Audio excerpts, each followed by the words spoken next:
People, it is Intelligent Cycle back here with more of like a rundown of like the latest Marvel news. And later on, I'll be talking about Kendrick Lamar's GNX, Rolling Back Up to the Top. And also, I'm going to do an album review live for Lady Gaga's Mayhem that just released 5 years in related to what's going on with her 5 year hiatus away from the industry and did her album from Chromatica, dance pop tribute album Chromatica, going back to her roots. So this album is more. I'll talk about that later on. But anyways, I want to talk about the Marvel news that's coming up right now. So Doctor Doom actor from 2005's Fantastic Four thinks Robert Downey Jr.'s take on the role in the next Avengers movie will be pretty extraordinary. I love watching his work.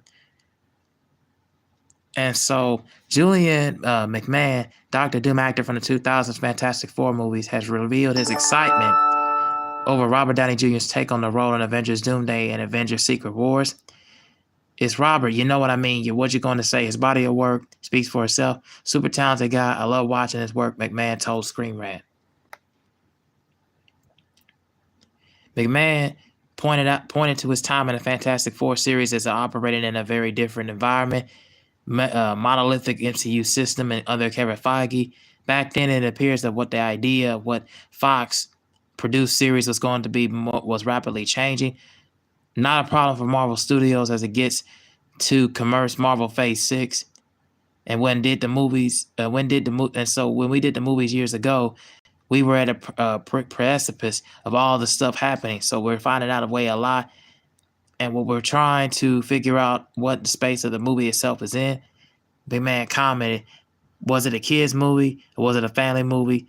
And was it more comedy driven or was it more trauma driven? We were trying to find all that stuff as we were shooting. McMahon added, I got Robert Downey Jr., who's one of the great creators of the last however many years we've been watching him for, or mixed with elements of how we can make the movies these days. And I think it's going to be pretty extraordinary. McMahon played Dr. Doom, aka Victor Don Doom, in 2005's Fantastic Four and 2007 Fantastic Four Rise of the Silver Surfer. And the character appeared in the 2015 movie, but since then, his on-screen presence remained dormant in live action until Robert Downey Jr.'s surprise reveal that he would return to the MCU as not as Iron Man, but as Laverta's leader. Downey Jr. is set to appear as Dr. Doom in the next Avengers Doomsday 2027 Avengers Secret Wars, alongside the currently confirmed cast of Thunderbolts and Fantastic Four's potentially leaked concept art suggests a new Avengers team. Kate Bishop and Miss Marvel will be formed to stop an impending shaped threat.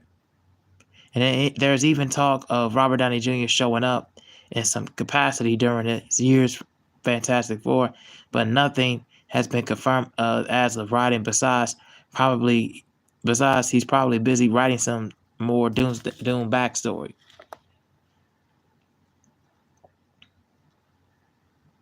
Now, my thoughts about this is like I'm really happy to see that Mr.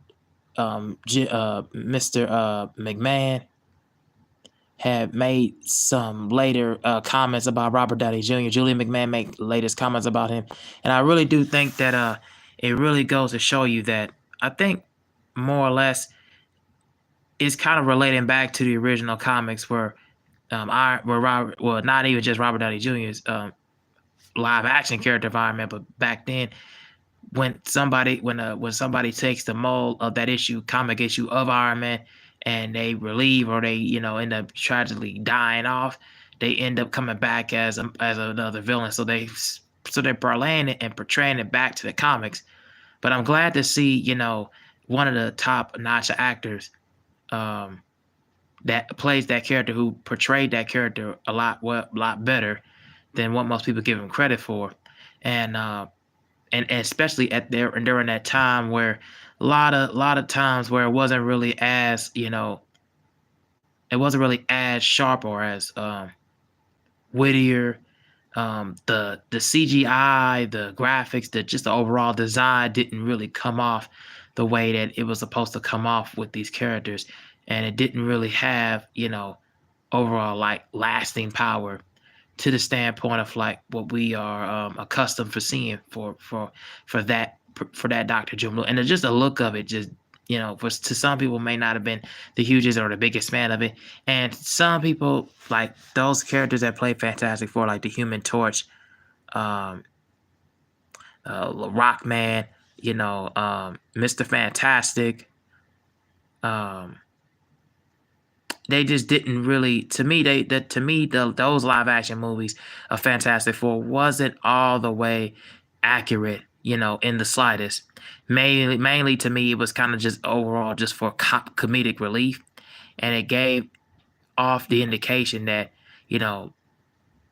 for some that had never either read the issues, read the comics, or hadn't seen the '90s cartoon or anything like that, or even seen the '90s live, the '90s animated cartoon or whatnot. They kind of just didn't really took it by back, and it just didn't seem as if they really had it going. They really didn't had it going for itself. But for those who were wanted to know more about Dr. Doom and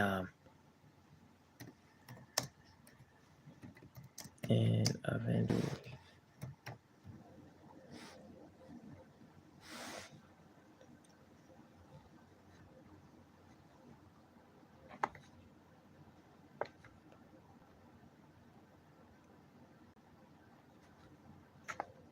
Hold on.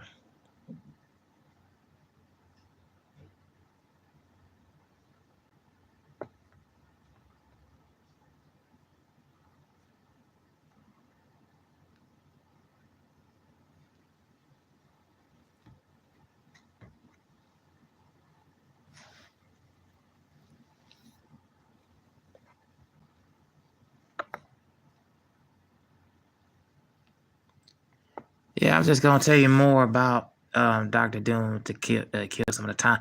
So yeah, man, because for most people who don't know who Victor Von Doom is, so Victor Von Doom is a monarch of the fictional European country of Latveria, who uses mastery of both science and magic in pursuit of his goals in order to order humanity through world domination and prove his intellectual superiority over Mr. Fantastic, his college rival and leader of the Fantastic Four, who blames for his disfigurement. While he's regarded as one of the smartest characters in the Marvel Universe, Doom's pride and arrogance that led to failures of schemes and conquest in order his primary extension is the Fantastic Four. Doom, who's also worked with other supervillains, including Norman Osborn and Loki, to oppose heroes such as Spider-Man, Iron Man, Doctor Strange, Black Panther, X-Men, and the Avengers.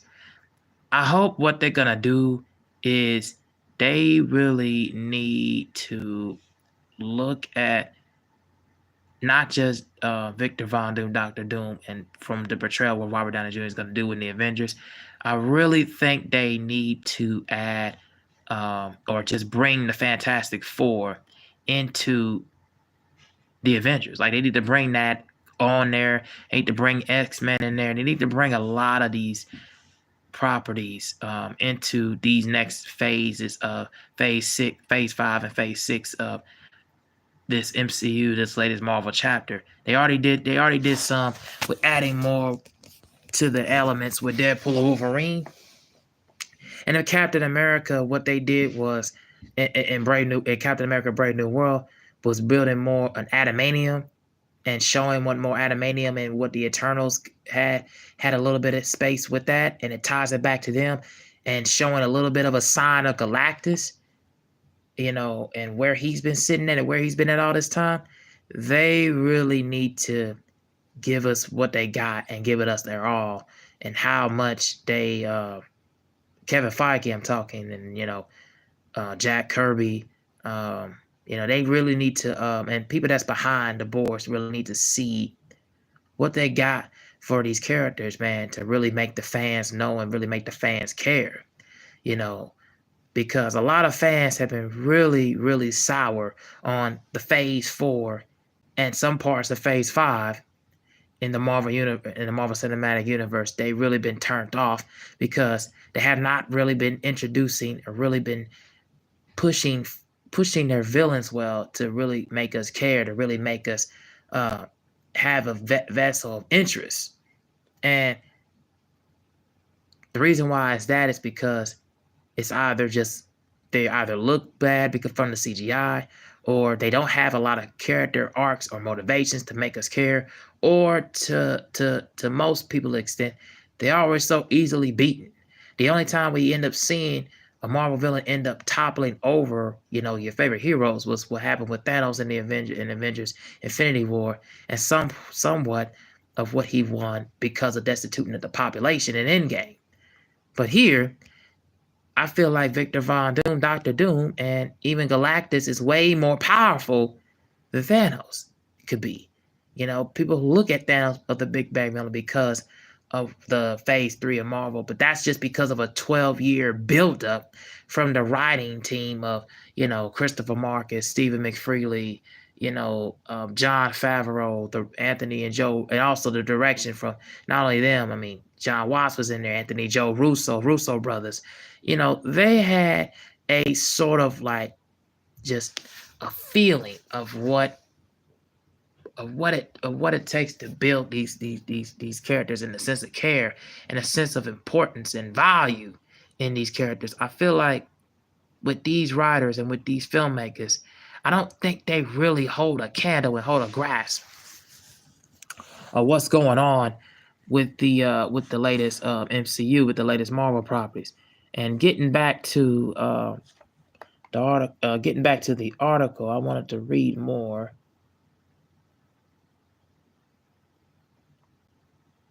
Okay.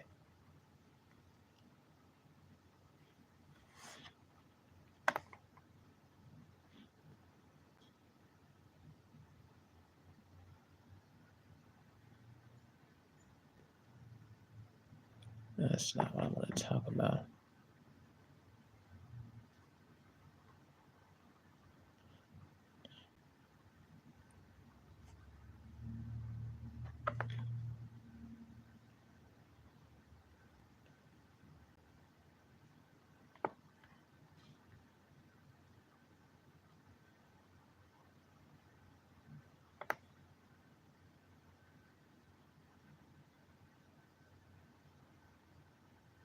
Okay, so Marvel's Phase 6 hasn't yet kicked off, but there's just one movie left in the Phase 5. The current era is about the multiverse. Kevin Feige says, thanks to Deadpool Wolverine, we can expect Marvel Phase 6 to dive into the mutants. Fantastic Four first steps to kick off the new phase, with Robert Downey Jr. set to play the supervillain Doctor Doom in Avengers Doomsday. There's plenty to look forward to, and a line up a list of movies that sound like die-hard fans' wild dream. Okay, so Marvel 6 release dates. As revealed by Kevin Feige way back in San Diego Comic-Con, there are a few entries in the Phase 6 to come, and although there have been some delays and changes since then, the confirmed releases are as follows. Of course, we already know about Fantastic Four First Steps and Untitled Marvel Movie 1 in February 13, 2026. Avengers Doomsday May the 1st, 2026. Untitled Marvel Movie 2 coming out July the 4th, 2026. Avengers Secret Wars May the 7th of 2027. And 3 Untitled Movies, 1 from February to 2028. May 5th of 2028. And November 10th of 2028. These are upcoming Marvel movies that have not been announced or what's been called. During the panel at San Diego Comic-Con in 2022, it was revealed that 3 additional movies were to the 3 already set that will be happening. In October 2024, the deadline shared out another 3 movies were also in the works for 2028. And there are currently no words of what Phase 5 or Phase 5 those 6 movies are, but it has been revealed that in the film in July 24th of 2026 will be Spider-Man 4 with Tom Holland back as Peter Parker. But we've gone into detail on the 3 that are set in stone while we wait for more information. Fantastic Four, July the 25th. And so the MCU's take on Fantastic Four, titled The First Steps, dropping July 25th. It's the first entry to Marvel Phase 6. The superpower group's casting was officially announced in February 2024 on Valentine's Day, no less. with Q Retro, Valentine's Card, The Last of Us, Pedro Pascal, Mission Impossibles, Vanessa Kirby as Sue Storm, Bear, Eben Moss Barak as Ben Grimm, and The Stranger Things Joseph Quinn as Johnny Storm, aka Human Torch. Now, we also know that Julia Garner will be playing in the Silver Surfer. However, rather than playing the original Silver Surfer and Norman Rad, however, she'll be reportedly playing a version of the character. It's based on Shalabal and Norman Red's lover and ruler of planet Zirian Zala. Ralph Innocent is set to play the Big Bad Galactus. Filming has officially wrapped, and we've got the first trailer for the upcoming Marvel movie on February 2024, which I ended up seeing, and that was already, and I really was enjoying that. Absolutely excited. Teaser looks amazing, and we've already managed to spot 12 Easter eggs in this clip. It's very excited. We can't wait to see more trailers in a few months' time. Avengers Doomsday, May 1st, 2026. Never thought that we'd seen the last Avengers in Endgame. Think again. We have yet to wait a while through Avengers 5, now named Doomsday, arrives, pertains to the Marvel movie's plot, and was pretty short scarce right now, but during the San Diego Comic-Con 2024 was announced that the Russo brothers will be directing the project that Robert Downey Jr. set as Dr. Doom. Originally, Avengers 5 was focusing on Marvel villains Kang the Conqueror, but however, Marvel Studios have been working on the project for some time now, away from the Loki villain, and this is due to the fact that Marvel Kang actor Jonathan Majors from the role after Star Wars found guilty of reckless assault and the third degree of harassment in December of 2023. Doctor Strange Multiverse of Madness, writer Michael Waldron penned the script, and we also know that Fantastic Four and Thunderbolts will appear in the upcoming film. It's very exciting, and we can't wait to see what the Marvels will set up Doctor Doom's appearance through the Marvels Phase 6 as filming begins this summer. All right. And Avengers Secret Wars. It's not been confirmed about Avengers Secret Wars yet, just however, Hawkeye the Mark Ruffalo has teased that the movie will go out with a bang. In the comic Secret Wars, we saw Marvel's most powerful superheroes face off against the universe's most powerful villains. So whatever goes down is bound to be pretty explosive. No major casting today has been announced yet, but 2015 Secret Wars comic book storyline, including Spider-Man, Wolverine, Captain America, She-Hulk, and Fantastic Four. And as for villains, we all know that Dr. Doom will be the main bad guy.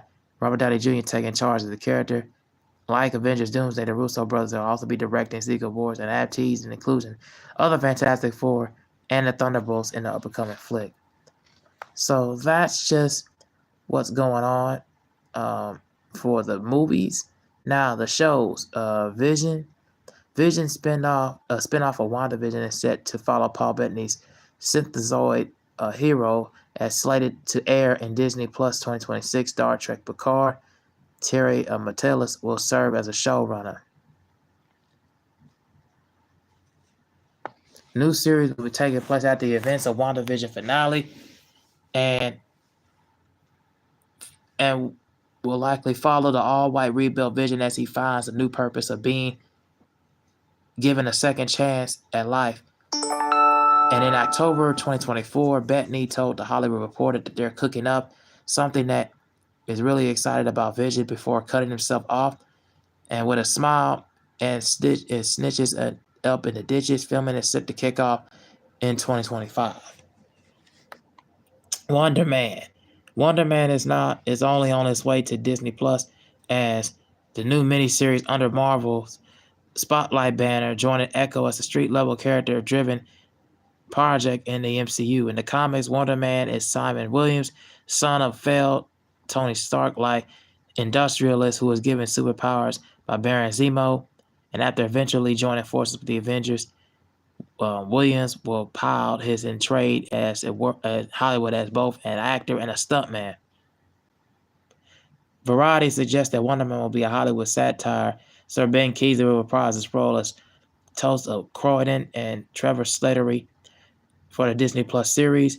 Curiously, Nathan Fillion portrayed as the character in a scene for Guardians 2, but none other than Yaba Abdul-Mateen is playing Wonder Man in this project. But yeah, I cannot wait to see all of these things coming forth between Wonder Man, Vision, Avengers Doomsday, and Secret Wars, and of course Fantastic Four. I cannot wait how all of these intertwine and connect. I cannot wait to see what they all intertwine with Adamantium. I cannot wait to see how they all intertwine and come together. It makes it more holier and withal. And we're just going to have to wait and see what comes in the up and coming future. But again, anybody who's watching, tell me what you guys are thinking right now. Are you excited for the announcement of Marvel's newer Phase 6 release dates, leaks, rumors, and everything? Tell me what you guys think down in the comments below, as I am going to go to the other story that I just read. So, and I was just reading this also. Kendrick Lamar's GNX back to #1 for the third week on the Billboard 200. So I wanted to also break this story as well. So you can see Kendrick Lamar, the Grand National X car. Let me exit this out. Anyways, so come on, man. What the? So Kendrick Lamar GNX returns to #1 on the Billboard 200 for the third non-consecutive week on top. The set climbs 3-1 on March 15th daily chart with 90,500 equivalent album units earned in the U.S. in the week ending March the 6th, down 50% according to Illuminate.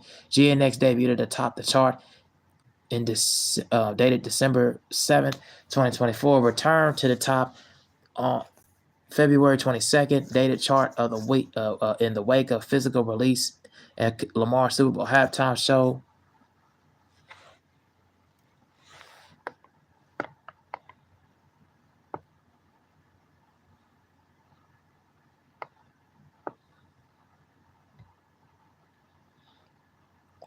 Meanwhile, the lone debut in the top 10 is Lisa, whose first full-length studio album, Alter Ego, enters at #7. And I heard that album too, Lisa. That was really, really solid. The Alter Ego album was really, really solid. Earned at #7 as she becomes the second member of the chart-topping group Blackpink to notch a solo top 10 effort following Rose.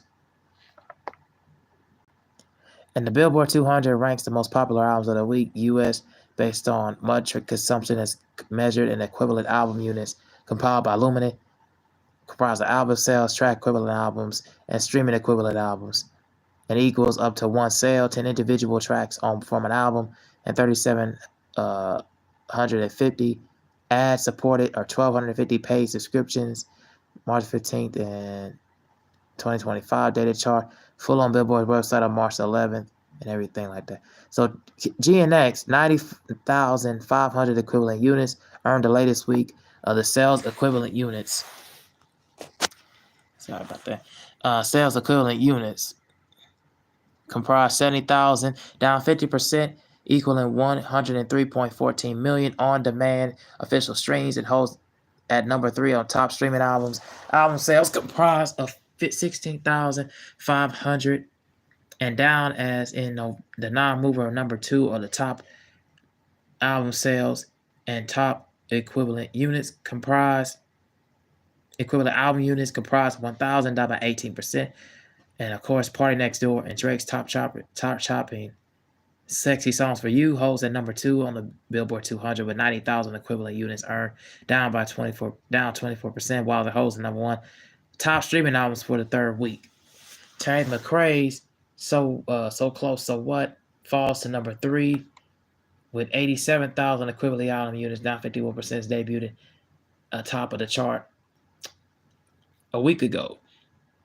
Numbers 4 through 6 on the latest Billboard 200 are all former chart toppers and non-movers. SZA SOS is at #4 with 74,000 equivalent units, down 10%. Sabrina Carpenter, Short and Sweet, #5, 64,000 units, down 16%. And Bad Bunny's Debbie Tawar Moss Photos is #6, 56,000 units, down 11%.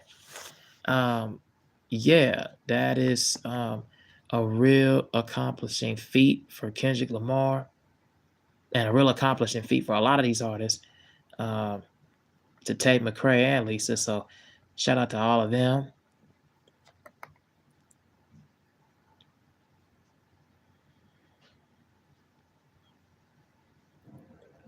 And I just want to say, And Weekend's former leader Hurry Up Tomorrow falls 7 through 10, 40%, 40,000, down 19%. Chaperones, The Rise of the Fall of the Midwest Princess is a non-mover at number 8, 43,000 equivalent album units earned, down 8%. Morgan Wallen's chart top at One Thing at a Time, number 9, 42,000 units, up 2%. So yeah, I'm not gonna read too much more of that, but yeah, shout out to Kendrick Lamar, man. That is a well-earned and well-respected feat. For those who kind of was saying that he couldn't make the typical like bangers or radio-friendly songs, kind of just those people who had those opinions probably have never really listened to his music whatsoever, or really had kind of already had those thoughts from the beginning about him. And so Luther, Not Like Us, is at number 3, but Luther's at number 1 with SZA, and also TV Office at number 5, I believe. Yeah, he is absolutely just taking over with this album, and it kind of just shows you that you can be, black and driven, and pretty much knowing that you still stick into this rap culture, making West Coast bangers, sounding music. And I've been waiting on an album like this for a long time from him, because he was pretty much global with Good Kid, Mad City and To Pimp a Butterfly. But people kind of really didn't align him and Tyler, the Creator, and a lot of these other guys. Odd Future, Earl Sweatshirt, they didn't align them more. Well, Earl Sweatshirt is not really from the West Coast, from Chicago, but a lot of them didn't really align themselves with the West Coast. Same thing with TDE. They really didn't align them as much. They are from the West Coast, but they didn't really align them because of the music. It was so intellectually sharp and sound, and they knew how to stick to their craft. And they never really faded away or faded into try to make it something that was more for the radio or anything. They stuck to their authentic self, and Kendrick stuck to his authentic self for pretty much about 2 decades, making multiple classic records that has stood the test of time. So that's a really good accomplishing feat for him moving forward. And for those who probably felt like this more felt like a mixtape, this more felt like a driven like mixtape for some people, but to me it felt like an album because the Heart series, the Heart Part 6, is in the album, and that was one of my favorite songs that I never really talked about on there. One, because he talked about just his relationship with TDE and his homies, his homeboys that he knew from the label, from the company, and just overall, that's over SWV sample, Use Your Heart. I really knew that song because that was dope as well. That he used that sample, which is relatively known for using R&B samples in his music. So yeah, shout out to him, and that's a really really big and accomplishing feat for him at this comprise. So I cannot wait to see what he does next, especially with the tour going on with SZA as well, celebrating what she did. And the 30 for 30 record is still charting on the charts as well, and all the stars from the Black Panther soundtrack. So they're only going to do more things together and get better as the craft goes on. So shout out to Kendrick Lamar, and shout out to SZA as well, for doing their thing and continuously making really good sounding music as we move forward. So that's it for that story. Now, I want to talk about the last thing that I want to talk about is I'm gonna do an album review, and I'm gonna do an album review for Lady Gaga's latest installment album, Mayhem, released last week on March the 7th.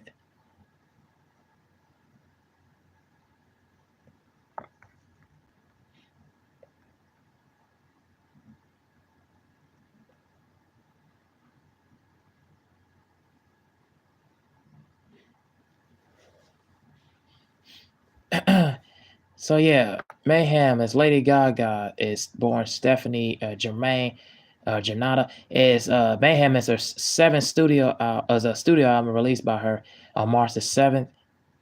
And this album was by and recorded at Rick Rubin's studio, Shangri-La in California. Of course, the last two singles, Disease and Abracadabra, were released. Disease was released last year on October 25th, and Abracadabra was released this year, including on February 3rd, 2025, and both peaking in the top 5 of the Billboard Global 200 and the top 20 in the Billboard Hot 100. And of course, she won the Grammy Awards with Bruno Mars for the song "Die with a Smile," was a good record. Um, and so going into this record, I had no idea where this was gonna go. Like, I mean, from her last couple of records, she tied back to more of her like dance pop, more disco roots, especially on Chromatica. Joanne was more like a personal story towards her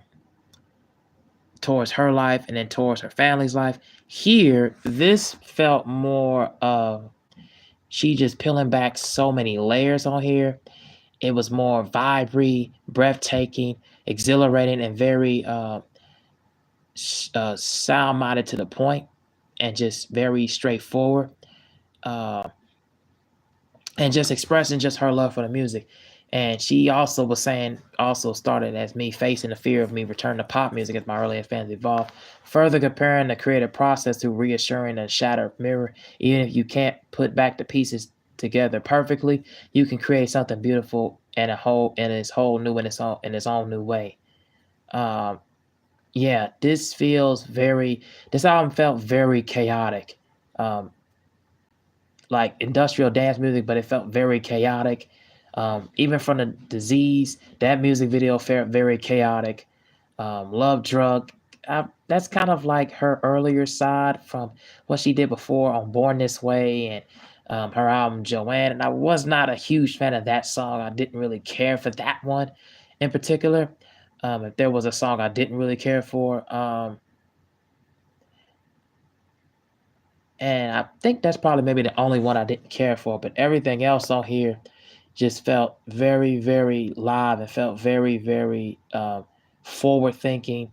Um, I love the guitars, the funky bass lines, uh, the French electronical music, and of course the synthesizers too. The instrumentation on here was really, really, really, really sick as well.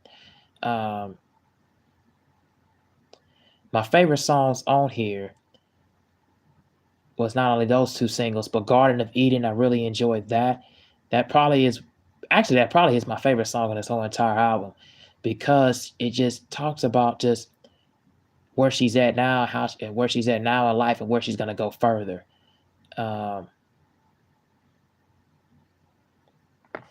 Perfect Celebrity, exposing more of the flaws that was talking about in a public eye, from her being from others thinking that she lives this really good lavish lifestyle and everything, but truth be told, it's not all as glamorous and luxurious as you possibly could think. Um, Zombie Boy, that was another song I couldn't think of at first, but I didn't really care for that one either. Um, but I did like the songs Blade of Grass, Shadow of a Man, that was really nice, and Vanish Into You. I really like those particular songs because they really kind of is distinguishing where Lady Gaga's, her career and overall, just a tantamount of her career where it's going forth and going into the future and going towards more to her career and where she's transitioning forward. And it also kind of displays more of just the character, just the chaotic, more just catharsis and more just outgoing, mess of a world that she's trying to really absorb and really surround herself in, man. So yeah, I really did enjoy this album a lot. Was listening to this over the weekend and continuing to listen to it to gain new thoughts and gain new thoughts, ideas, and perspectives. But yeah, I suggest checking this album out if you have not heard it. Mayhem by Lady Gaga, man, and This is definitely, in my opinion, one of her best projects he's done in a minute. Probably, in my opinion, Knowledge is probably Art Pop and probably Joanne. I would probably say this is up there with those projects. And yeah, she just continues to stay consistent. So if you have not heard this, just check it out and tell me what you guys think about that. So yeah, that's all I got to say in this one, and I'll talk to you guys in the next live.